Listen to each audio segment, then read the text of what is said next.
Ladies and gentlemen, please welcome the President of the United States, Donald J. Trump.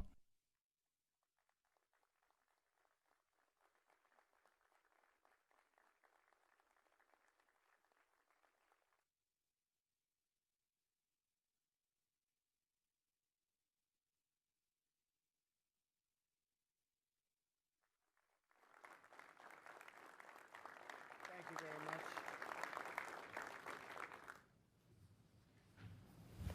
Thank you very much.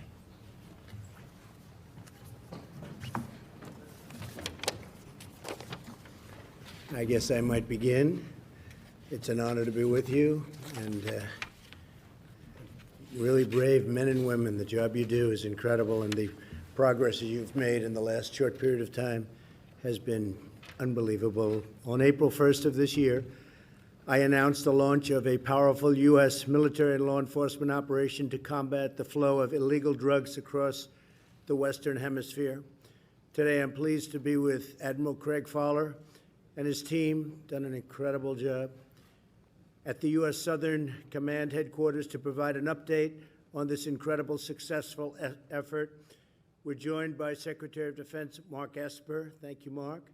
Acting Secretary of Homeland Security Chad Wolf. Chad, thank you. Thank you.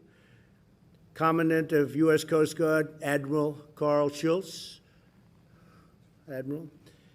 Associate Deputy Attorney General Amanda Liscombe. Thank you. Thank you, Amanda. Congressman Mario Diaz-Balart, who is a friend of mine for a long time. Thank you very much, Mario. Great job you're doing down here. And many, many others, leaders and military geniuses and people that do a fantastic job.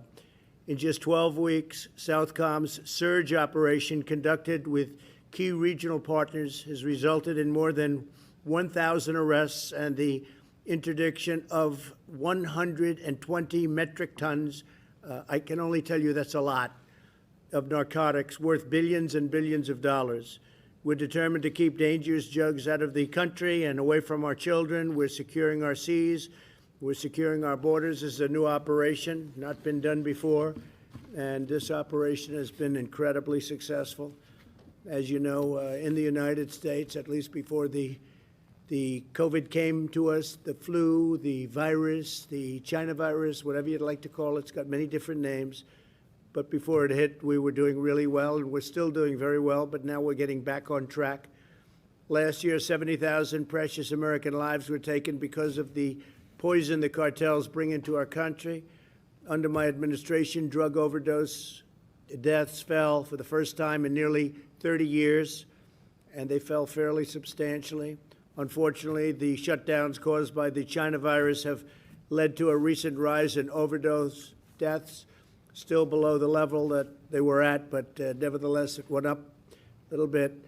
This is one of the reasons that we're working to safely and responsibly reopen our country, reopen our schools, get our country going again 100%. We're setting records on jobs. We're setting records on many different things. We're going to have a great third quarter. Third quarter is going to be tremendous numbers. Fourth quarter, likewise. And next year, economically, will be one of the best years we've ever had. But you'll see the numbers starting to come out really, really high in the third quarter. And you've already seen the record-breaking job numbers. NASDAQ just hit recently about 12 record highs, 12 days record highs. And the other markets are right behind it. They'll be hitting records hopefully very shortly also. That means people have a lot of confidence in what we're doing.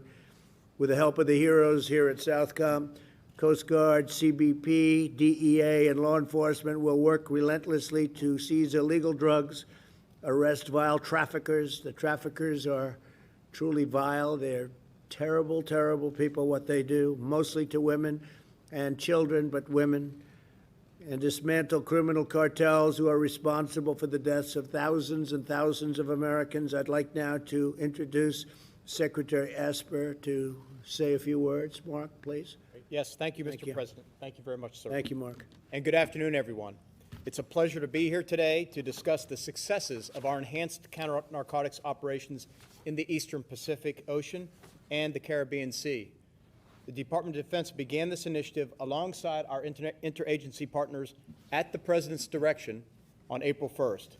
as part of our whole-of-government effort to combat the flow of illicit drugs into our country and to protect the American people.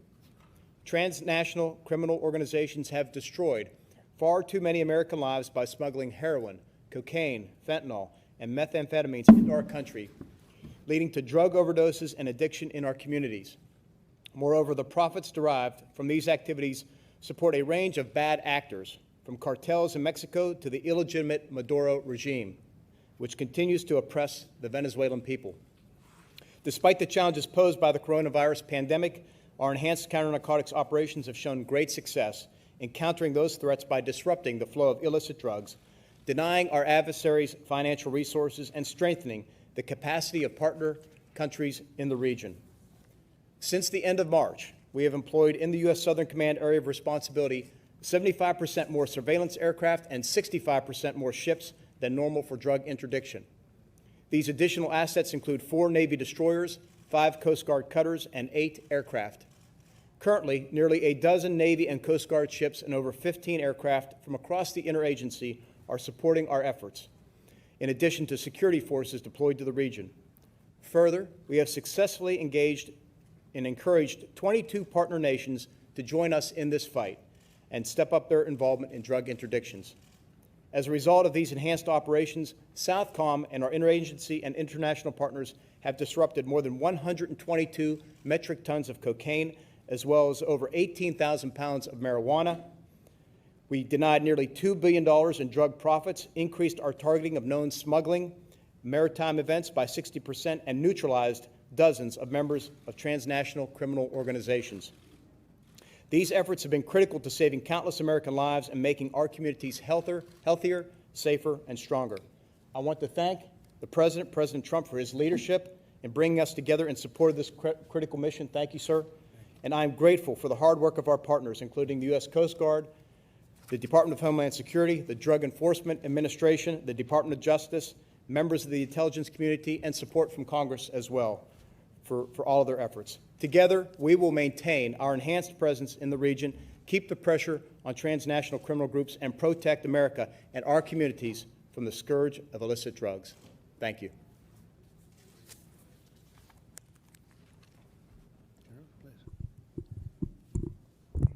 Thank you, Edward. Thank you, sir. Mr. President, Secretary Esper, Secretary Wolf, Shipmate Carl Schultz, hometown congressman here, Mario Diaz-Balart, thank you all for your support on this important mission. This mission is vital to our homeland defense. It truly is. And I'm proud to say the efforts are making a difference, Mr. President, and they're saving lives. And the team here that's assembled deserves the credit, but the resources that you've ordered have made that happen. Other nations have stepped up, Mr. President. Colombia, for one, have stepped up despite COVID. U.S. leadership has been a key piece of that. Mr. President, if I would, I just wanted to show a map. I have a little version in front of you. Just orient on the hemisphere here, if we could put the map up. So SOUTHCOM's responsibility of this Western Hemisphere, really, it's our neighborhood. It's so close to home. So what impacts the neighbors really has a high impact on us at home, Mr. President. And that's why this is so important. There's so much opportunity here. It's our #2 trading partner outside of Asia.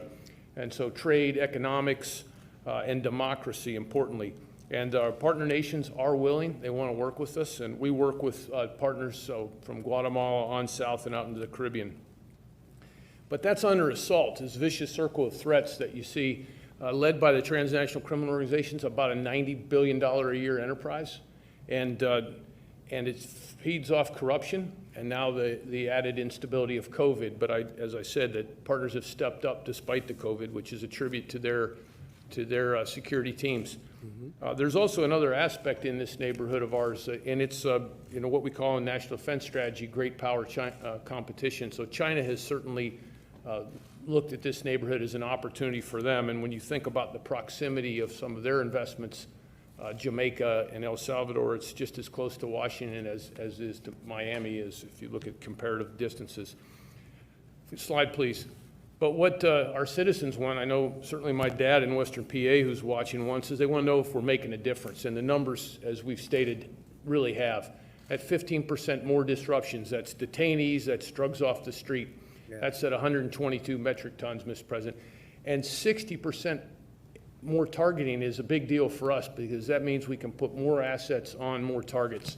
And the enemy's seen that. We've gotten information from our intelligence agencies that says the enemy's watched that, and they're waiting and they're stockpiling and they're trying to change their tactics. Those additional Navy ships, the AWACS from the Air Force, Oklahoma Guard, MC-12s, DE agents, a whole team effort really as we make a difference here. But that 70% partner participation is key, Mr. President. And I think of it this way, you know, on the field to compete when you go to golf or baseball, you want the best players with you. And we certainly have those winners with us here today. Just wanted to introduce you to two, Mr. President. Brigadier General Juan Carlos Correa, if you'd stand up, General. President Duque has sent us his best and paying for it. So he comes here fully paid by Colombia and he works for me. And it's a recognition that Colombia is with us in the Korean War and they're with us today and making a difference. And our Brazilian President Bolsonaro, a very new addition to our headquarters, Major General David, one of the sharpest in Brazilian armed forces, is in our J5 organization. Again, Brazilians paying for him to come here and work for me to make a difference in security. You know, Brazil's been with us since World War II, and our relationship is growing even stronger, Mr. President. And last 2 points, Mr. President, the tactical end of this fight, and you remember being in Key West at Joint Interagency Task Force South JISOL, you rang that bell, and the war fighters responsible for that fight, Rear Admiral Doug Fierce at the end, commands JIF South, and Master Chief Henry Adet is the senior enlisted there. They're the ones that are really day in and day out at the tactical edge of this fight, sir. And I'll tell you what, Mr. President, they're ringing the enemy's bell every day, sir. They seem to be. It's a fantastic job. Thank you, sir. very much. Mr. Congressman, would you like to say something? Thank you. Mr. President, nothing prepared, but I can tell you in my time of Congress, which is now almost 18 years, this region has frankly been looked over. I just barely any attention paid to it. And sometimes when the attention was paid, bad things were done. I will tell you that your administration has emphasized freedom. I want to thank you, by the way, on a personal note, a little bit of a more parochial note, for your emphasis on helping the people of Venezuela regain their freedom, helping the people of Nicaragua regain their freedom, and your solidarity to the people of Cuba, which has been, frankly, like we've never seen. But your leadership here in fighting narcotics coming to the United States is literally saving American lives. So again, just as one who represents Southern Command, grateful for your emphasis of this command and what they do, but for your leadership in actually saving American lives, those who are victimized every year by this scourge of illicit narcotics. So thank you for being here, but more importantly, thank you for your leadership and your emphasis on those key issues. Thank you. Well, I want to thank you for your leadership. You have done a fantastic job. You represent the area so well. I know this area quite well, as you can imagine, but I know it very well. Little Venezuela, we call it, and incredible people. I know the people. And we're going to be fighting for Venezuela. We're going to be fighting for our friends from Cuba. They know that we've been doing that, and so many other places. But Cuba, Venezuela, we have it very well under control, and you know what we're doing, and we're in touch all the time. So I want to thank you for your tremendous work. And maybe I could ask Amanda to say a few words, please. Thank you. I'm honored to be here today with our interagency partners to recognize the incredible work being done to disrupt the flow of drugs to the United States. Drug trafficking organizations are devastating this country with the drugs that they are pumping in. We continue to see Mexican cartels traffic cocaine, methamphetamine, heroin, and fentanyl into the United States. This fentanyl is fueling the ongoing domestic opioid crisis, and we are seeing an increasing surge in low-cost, high-purity, and high-potency methamphetamine. Further, Colombian cartels continue to control the production and supply of cocaine and rely on a partnership with Mexican cartels to export multi-ton quantities of cocaine from Colombia to U.S. markets. As these drugs are more readily available and more deadly, we are seeing record-level overdose death rates. Every year, more Americans die from overdoses in the United States than died in the entirety of the Vietnam War. And now, for the first time in our country's history, our odds of dying from an opioid overdose are greater than from a motor vehicle crash. The Department of Justice is committed to defeating these cartels, who are directly responsible for the deaths of tens of thousands of Americans each year by flooding this country with addictive poison. The department charged a record number of defendants with drug trafficking offenses last year in an effort to hold these traffickers accountable. Indeed, several leaders of Mexican cartels received significant sentences, such as life imprisonment, over the past several years. And despite the influx of drugs into the United States, DEA's domestic seizures are at record levels. However, this work alone is not enough. It is clear that we can obtain the most immediate result by increasing our ability to make drug interdictions at sea before they reach the United States. This surge has been a tremendous success, with over 120 metric tons of cocaine seized. The drugs seized represent almost $2 billion in profits denied to these cartels and an untold number of American lives saved. Numerous traffickers responsible for these loads of drugs will be held accountable in United States federal district courts. Since the start of this surge, the Department of Justice has charged more than 60 defendants for their role in trafficking these drugs into the United States. This is truly a whole-of-government effort, and one we are proud to be a part of. Working together, we can and will interdict these deadly drugs before they reach our country and destroy the cartels who are responsible. Thank you. Thank you, Amanda. Great job you're doing. Appreciate it. Thank you. Admiral, please. Mr. President, it's an honor to be here with you, and it's an honor to be back at SOUTHCOM. I had the privilege of serving. This is a great team, highly professional, doing tremendous things in the region. Sir, to the DHS team just starting, your Coast Guard's been in this game with our DHS partners, CBP, Air Marine, the Homeland Security Investigations Office. We've been involved about 1.8 million pounds of cocaine eradicated here in the last 4 years. This surge here, with the support of the SecDef and your support, the SOUTHCOM team, sir, has been successful. We integrate in a joint environment remarkably well. We've heard the numbers, so I won't repeat them, but these are transnational criminals, sir, and these are very sophisticated groups. Craig mentioned it's a $90 billion annual industry that we're disrupting here. So I'm very excited about being here. The Coast Guard has committed to doubling down our efforts here through the end of the calendar year. We take some risk other places, but this is righteous work. The numbers on American streets, it's something north of 70,000 when you roll in the overdoses, you roll in the drug-related violence, you look at the corruption in the region, sir. This is important work for the nation. So thank you for your support, and I'm honored to be here. Thank you very much, Admiral. Appreciate it. Now, Chad Wolf, maybe you could also mention what's going on in Portland, because we sent you there recently. It was out of control. The locals couldn't handle it, and you people are handling it very nicely, so nicely that the press doesn't want to write about it. But why don't you tell them what you're doing in Portland, and also go into this, please. Well, thank you, Mr. President. I think what we see in Portland is really a smaller example of what we see around the country regarding some of the civil unrest and the attacks on law enforcement. And what you find in Portland is about 5.5 weeks of continued violence against a federal courthouse there that the Department of Homeland Security protects. We've had to send in additional individuals. We're making arrests, but there has been violence. There's been assaults on federal law enforcement officers, and it really just shouldn't occur. We should have more support of the local police there. But again, the Department of Homeland Security, along with the DOJ, FBI, and others, are surging resources, and we're starting to make a difference there. Yeah. How many of you arrested? I believe it's been close to a dozen thus far, and DOJ has charged almost as many as well. And I know you have it in very good control, but it's a pretty wild group, but you have it in very good control, so we appreciate it. Local law enforcement has been told not to do too much. And it's not the way it's supposed to be, but that's okay. Good job. You've really done a great job. Thank you. Go ahead, please. Well, for decades, let me just build on what the Commandant said. For decades, counter-drug operations have really been at the core of both the Coast Guard and the Department of Homeland Security's mission. Year after year, the Coast Guard has stood watch both in the Caribbean and the Eastern Pacific. And so with this operation, Mr. President, you have recognized the threat that illicit narcotics play in harming America. And while previous administrations have admired the problem, you're taking concrete actions with this operation.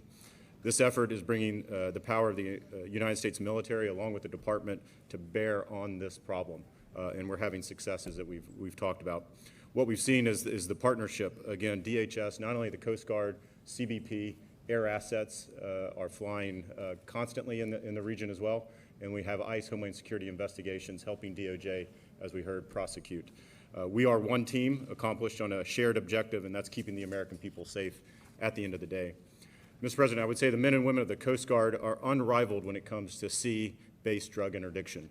While it takes a whole government approach, from collecting intelligence to identifying targets, it's the brave men and women of the Coast Guard who continue to be at the tip of the spear.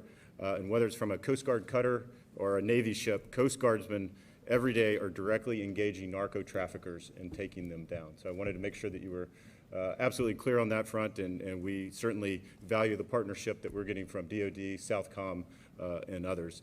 And what we heard also is really at your direction. We're not only seeing targets at drug cartels, we're also seeing rogue nation states and politicians that support them.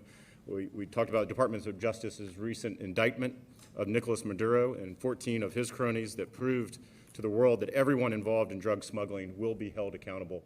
And I really think that that sends an example to all, that whether, again, you're a drug cartel, you're a DTO, or you're a rogue nation state, we're coming after you. So again, thank you for your support. Thank you very much. And I think actions speak louder than words in this case. Thank you, Chad. And the wall is coming along very well. Chad is responsible for supervising that, along with the Army Corps of Engineers, who have been fantastic.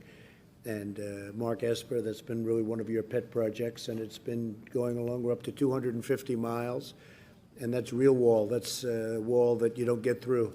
It's tough stuff, and built to the highest standard, built to everything that Border Patrol wanted. They all sat down and they designed their perfect wall, and then we said, let's build it that way.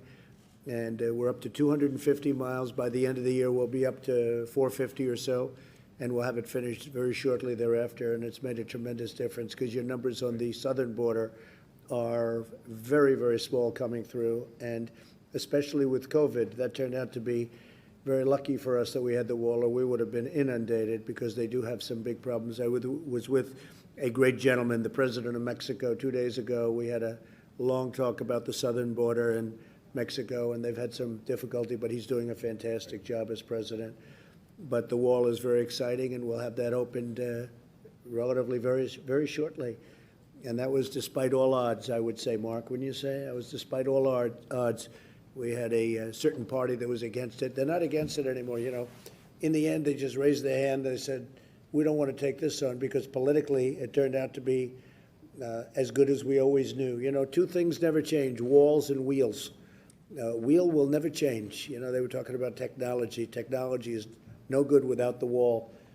And but it's something that I've heard for a long time. Two things you will never change in 1,000 years from now: a wheel and a wall. They work, and this wall has really been unbelievable the way it's worked. So great job, and let's get it finished. And tremendous numbers on the southern border. Very few people coming in. Appreciate it. And we've made a lot of legal changes too. Makes it a lot easier for you. Robert, please. Mr. President, thank you. I want to take folks back to April 1st as the COVID crisis was breaking and all attention was focused on it. The President had the foresight to launch an enhanced operations to disrupt the flow of dangerous drugs to the United States from narco-terrorists. Our adversaries believed that the United States would be distracted, but Mr. President, you weren't distracted, and I think you remember you sent Secretary Wolf and Admiral Schultz, Secretary Esper, Attorney General Barr, and me out to make the announcement on this operation. The traffickers used their funds for nefarious purposes, among them to finance the regime of Nicolas Maduro, the illegitimate regime in Venezuela. And for years, Venezuela has flooded the United States with cocaine. It poisons our communities, and it fuels a dangerous epidemic of addiction that threatens the safety and security of all Americans. The situation in Venezuela has gotten so bad that earlier this week, Admiral Fowler called the Venezuela a paradise for drug traffickers who enjoy the support and cooperation of the Maduro regime and his allies. Now, to crack down on the traffickers, President Trump deployed additional ships, aircraft, security forces that you've heard about. But the other thing that he did, which is less focused on, is he rallied our 22-nation coalition partnership to help in this effort to interdict drugs. So that fight includes, as you've heard, Colombia, Ecuador, Honduras, El Salvador. On the flight down from Air Force One, Mr. President, I told you I was on the phone with my counterpart in the Netherlands, the Dutch National Security Advisor. They've been part of this coalition fight, and they're very proud to be partnered up with Customs and Border Patrol, DEA, the Coast Guard, our military, working in the Caribbean and the Eastern Pacific, where we've all had a huge effect. In addition to this operation, The Colombian-led Operation Orion 5, in partnership with the United States, has disrupted or seized approximately 50 additional metric tons of cocaine that would have otherwise come into our country, Mr. President. So President Trump has been resolute in his commitment to protecting the American people from the scourge of narco-terrorists and traffickers. Our military deployments in the Caribbean and in the Eastern Pacific will endure. Those profiting from illicit drugs and the destruction of our communities will be brought to justice. The United States will continue its maximum pressure campaign on the Maduro regime, which has a criminal hold over Venezuela. And I can tell for the Venezuelan people, when I speak with President Trump, he asks almost every day, how are things going in Venezuela? What can we do to help the Venezuelan people? This operation is part of that effort. Venezuela is a narco state led by a corrupt, criminal, illegitimate regime, and the people of Venezuela are suffering because of Maduro. Mr. President, you've been committed to cutting off his financial lifelines, identifying ways to continue to support the Venezuelan people, and ensure the unfettered flow of humanitarian aid to those same people that are suffering. So for those of you in Venezuela, I can let you know that President Trump continues to stand with you. He stands with Interim President Guaido, the democratically elected National Assembly, and all the people that are fighting for their freedom and their basic human rights and a restoration of democracy and the rule of law in Venezuela. President Trump's fight against drugs and narco-trafficking in the Caribbean and in the Eastern Pacific are good for the United States of America.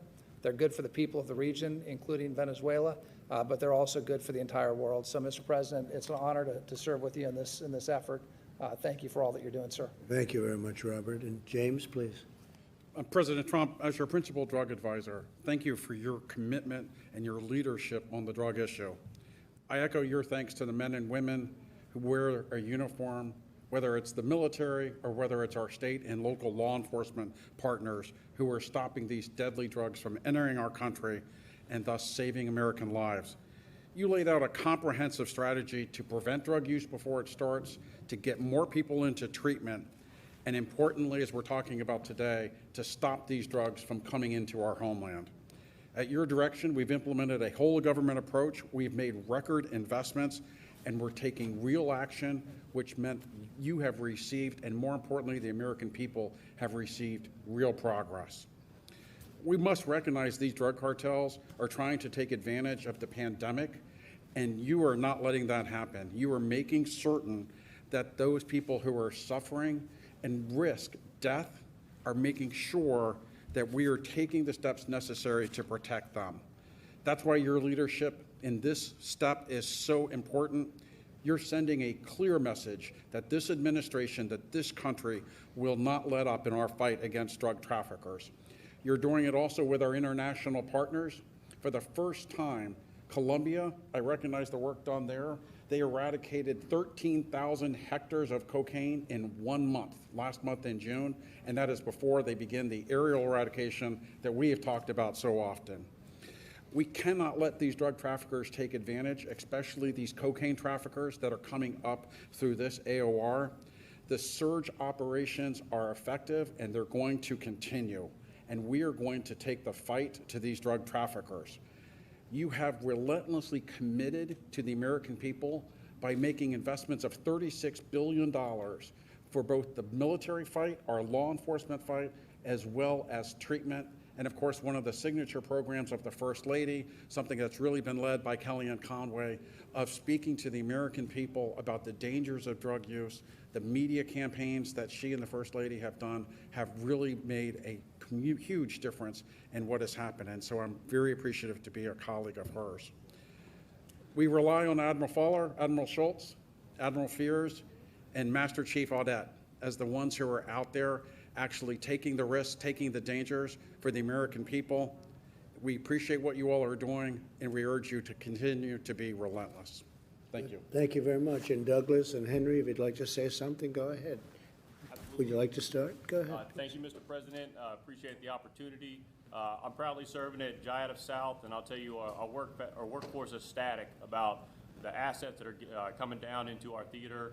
Our morale is very high. Good. Our workforce is working relentlessly, as you said, sir, to make sure that we are building our immune system and keeping it good so we can work throughout this COVID crisis.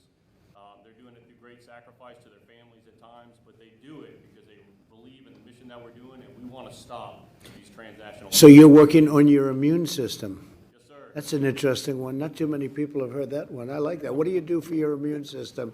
Stay in shape.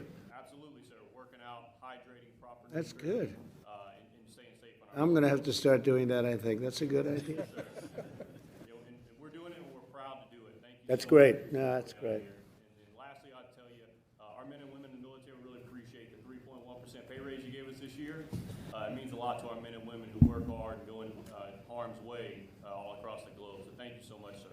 Well, thank you. And Mario obviously had a good immune system because you recovered. Wasn't pleasant, but you got there, right? I don't recommend that as a dietary. No, it's not good. But you did a good job. And by the way, thank you for your multiple calls while I was. Absolutely. Well, you've been my friend. Thank you very much, Mario. Please. Sir, thank you for coming down today as your tactical commander down on the edge of this operation. I've been in this mission space for over 30 years. I've never seen this many resources applied to the problem set of transnational criminal organizations and counter-narcotics operations. So we have under our roof 21 different countries represented by their foreign liaison officers. They come to work every day trying to lean into this problem set. We've got a whole of government from the U.S. government with a completely joint force from all the branches of the service, as well as all of our interagency partners from all the departments and agencies and beyond what's represented in this room. And so we're just grateful for the opportunity to lean into the problem. And I can tell you with surety that we're targeting and we're getting after this every single day. So thank you for your time, sir, and the resources. Well, thank you very much. I appreciate it, Douglas. And we have the best equipment that we've ever had as a military. We spend $2.5 trillion on our military, and some of it's arriving, some of it's coming in, but much of it's here. So when you say the quality of equipment, we definitely have the best equipment we've ever had. We have the best equipment anyone has as a military. We have things under construction that we're going to take a look at one day soon, where we have missiles that go, I hear, 17 times faster than any other missile, and the normal type at least, and it's something that nobody has anywhere in the world, 17 times faster. So it's a little hard to spot it when it goes that fast, because by the time you spot it, it's gone. But we have things happening that nobody has even thought about. So thank you very much. You've done a fantastic job. You have all done a really fantastic job, and it's an honor to be here. I want to thank all of the folks behind me, too. I don't want to be rude, because you're more important than all of us, right? But I want to thank you all very much. Great job, really great job. Great to work with you and say hello. Tell them to get well fast, right? Great man. Okay, thank you very much. Okay, thank you. Admiral, it's yours. Mr. President, thank you for the time and the attention and the resources, and we're going to stay at this mission. It's a 24/7, and we are going to take the fight to the enemy. And leadership here is committed to the American people. We owe it to the future. And thank you. You've done a great job. Thank you very much. Thank you, Admiral. Thank you, Admiral. Thank you.